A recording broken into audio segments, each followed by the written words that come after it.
नमस्कार। मैं डॉक्टर सावित्री कुमारी, assistant professor और एचओडी हिंदी विभाग SS memorial college Ranchi, BA semester 6 के विद्यार्थियों के लिए रामधारी सिंह दिनकर के रचना संसार के शेष भाग पर बात करूंगी, विशेषकर उनके प्रबंध काव्यों पर और गद्य लेखन पर, और साथ ही राष्ट्रीय चेतना से संपन्न उनकी कविताओं पर। दिनकर ने जो भी लिखा, मनोयोग पूर्वक लिखा।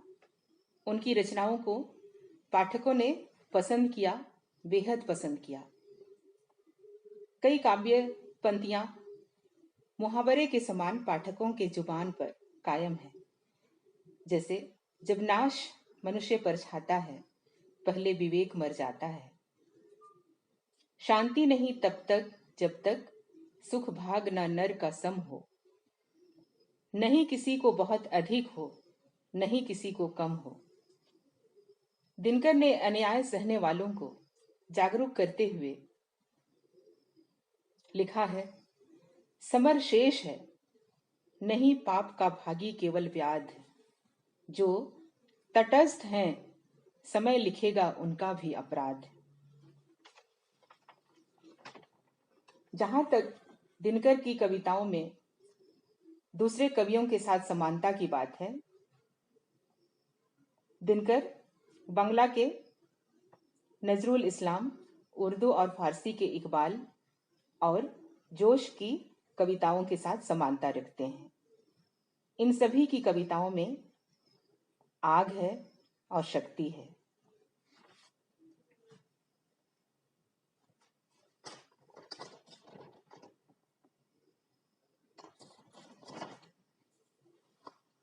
दिनकर ने कविता लेखन के साथ ही उत्कृष्ट प्रबंध लेखन के क्षेत्र में भी अपनी प्रतिभा का परिचय दिया है। रश्मि रथी में कर्ण के माध्यम से दिनकर ने जाति व्यवस्था तथा ऊंच नीच की भावना पर कड़ा प्रहार किया है।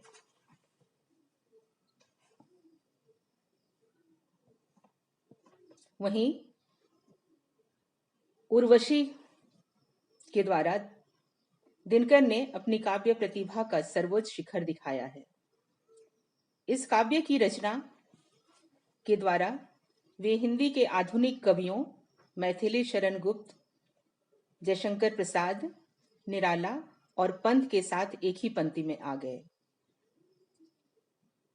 उर्वशी पर उसके प्रकाशन के उपरांत आलोचनात्मक प्रहार तो किए गए, परंतु दिनकर का मूल्यांकन उपनिवेश विरोधी प्रखर राष्ट्रीय विचारधारा के कवि के रूप में होने के साथ साथ प्रेम और श्रृंगार के कवि के रूप में भी होना चाहिए। विशेषकर उर्वशी के तृतीय अंक के आधार पर एक अच्छे दार्शनिक कवि के रूप में भी उनका मूल्यांकन होना चाहिए।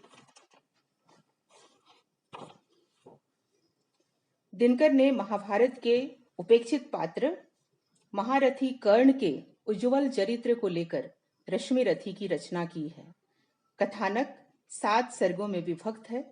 यद्यपि मूल कथा महाभारत के आधार पर है, लेकिन कवि ने उसमें पर्याप्त संशोधन किया है।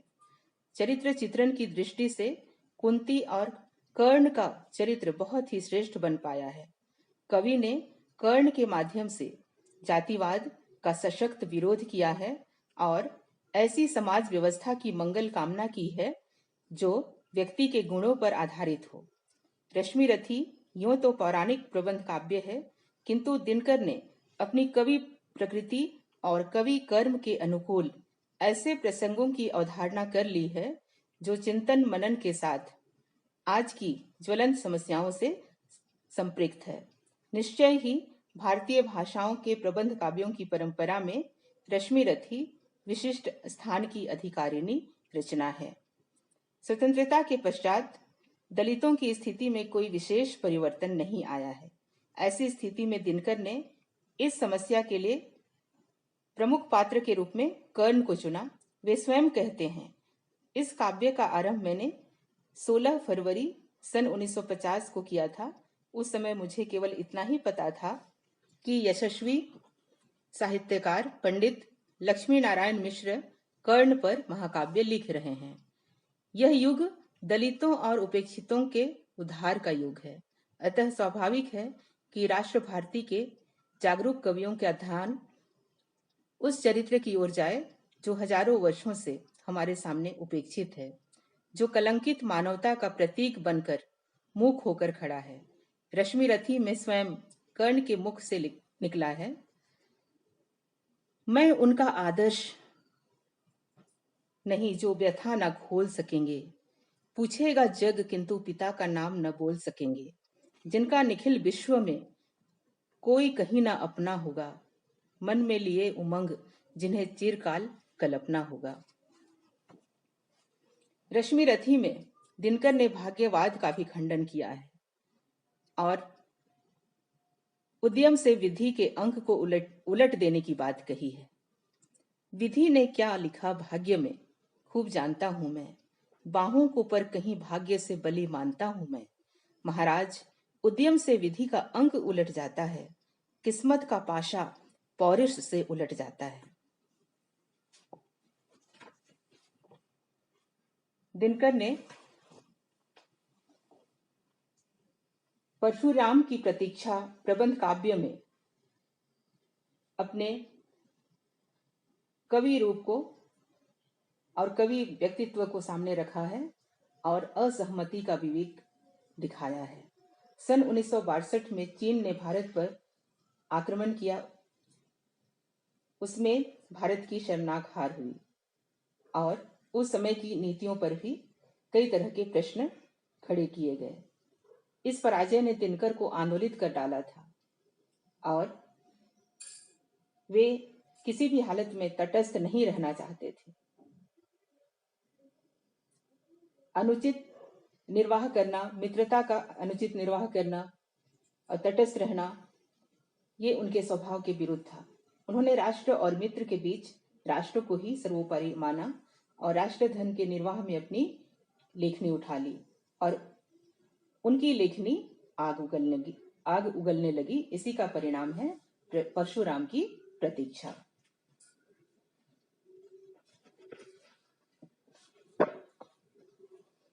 दिनकर ने कई आलोचनात्मक निबंध लिखे।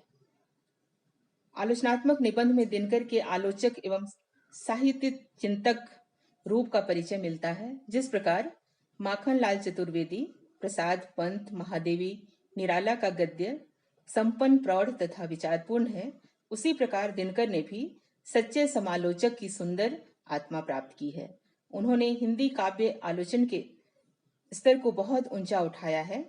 उनके आलोचनात्मक निबंधों को पढ़ने से ऐसा प्रतीत होता है कि उनका आलोचक रूप उनके कवि रूप की तरह प्रतिभा संपन्न, जागरूक एवं संवेदनशील है।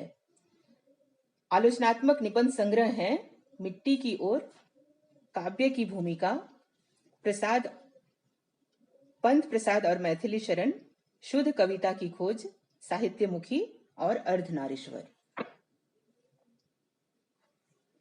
दिनकर ने सांस्कृतिक एवं भाषा विषयक ग्रंथ भी लिखे हैं, जिसमें प्रमुख हैं संस्कृति के 4 अध्याय, हमारी सांस्कृतिक एकता, राष्ट्रभाषा और राष्ट्रीय एकता। संस्कृति के 4 अध्याय का प्रथम प्रकाशन 1956 ईस्वी में हुआ था। इस पुस्तक की प्रस्तावना तत्कालीन प्रधानमंत्री एवं डिस्कवरी ऑफ इंडिया के लेखक जवाहरलाल नेहरू ने लिखी थी। प्रस्तावना में पुस्तक के महत्व का रेखांकन तो है ही, संस्कृति के मर्म का भी रेखांकन है। आधुनिक कवियों में संस्कृति का सर्वाधिक विवेचन विश्लेषण दिनकर ने ही किया है। संस्कृति के 4 अध्याय पुस्तक इस दिशा की अप्रतिम रचना है। संस्कृति के 4 अध्याय में 4 अध्याय और 39 प्रकरण समायोजित हैं।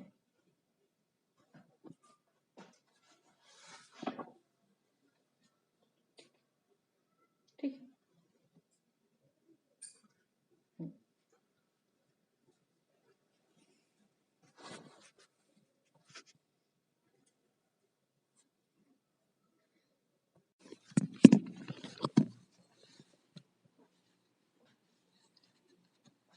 दिनकर के काव्य में राष्ट्रीयता का प्रगाढ़ रंग है। दिनकर के रचनात्मक व्यक्तित्व का निर्माण स्वतंत्रता संग्राम के दिनों में हुआ।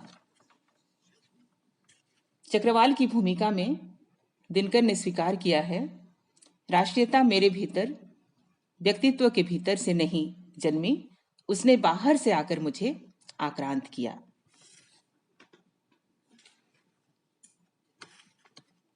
दिनकर राष्ट्रीय काव्य धारा के कवि माखनलाल चतुर्वेदी, मैथिली शरण गुप्त, राम नरेश त्रिपाठी की परंपरा में आते हैं।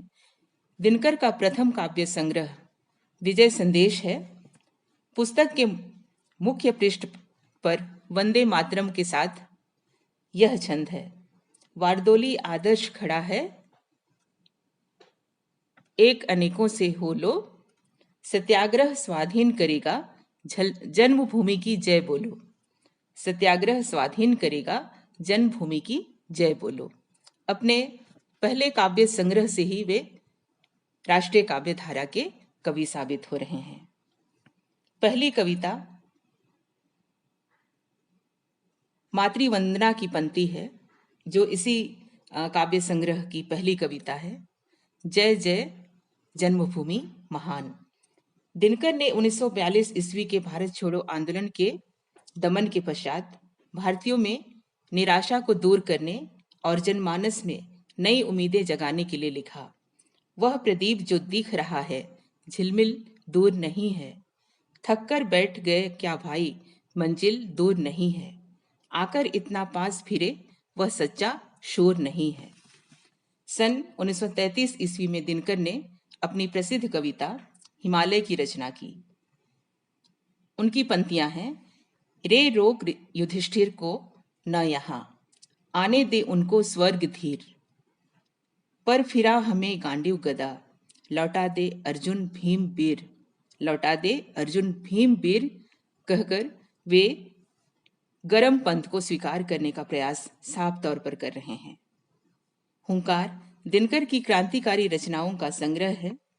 इस संग्रह की कई महत्वपूर्ण कविताएं हैं, अनल किरीट, हाहाकार, आलोक धनवा, दिगंबरी, दिल्ली, हिमालय, विपद का।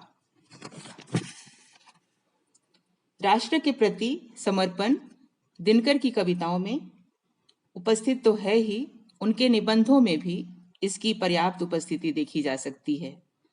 संस्कृति के 4 अध्याय में उन्होंने राष्ट्र और राष्ट्रीयता को ही पूरी तरह से परिभाषित किया है। दिनकर ने सिर्फ देश का स्तुति गान नहीं किया, बल्कि उपेक्षितों, शोषितों के लिए सामाजिक न्याय की आकांक्षा से कविता लिखा। जब तक मनुज का यह सुख भाग नहीं सम होगा, शमित नहीं होगा कोलाहल, संघर्ष नहीं कम होगा। दिनकर बाल कविता लिखने में भी पीछे नहीं थे। एक तरफ सुभद्रा कुमारी चौहान, वीरों का कैसा हो वसंत और खूब लड़ी मर्दानी, वह तो झांसी वाली रानी थी, जैसी वीर रस की कविताएं लिख रही थी। उन्हीं दिनों दिनकर ने भी राष्ट्रीय प्रेम से, राष्ट्र प्रेम से ओतप्रोत कविताएं लिखी।